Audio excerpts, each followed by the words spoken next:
Hello guys, so in this video we are going to learn about how to take screenshot in Windows 10.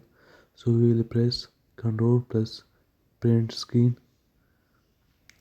So now it is saved in the clipboard. Now we will open MS Word. Now we will press Ctrl plus V. Here you can see the screenshot is saved. Now we will open the print software. We will do the same, Ctrl plus V.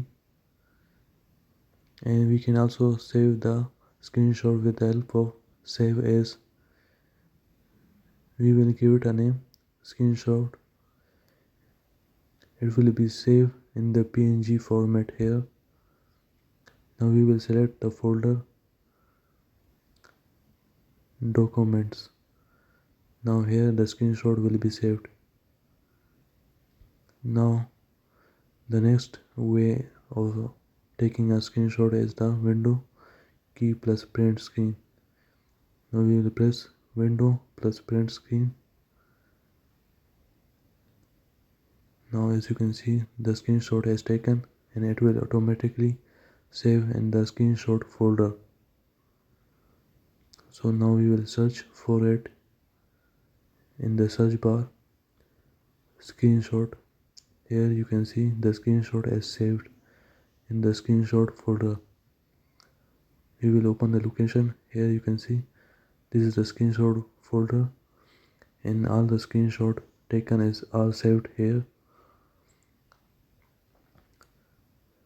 Now the next way of taking a screenshot is window key plus shift plus S. With this way we can select the selected area which will be taken as a screenshot. As you can see, it is saved in the clipboard. As you can see here. So these are the three ways of taking screenshot in Windows 10. So this for today. If you like my video about tips and hacks in Windows 10 and all the shortcuts that make life easier, I'm gonna be making more videos like this one.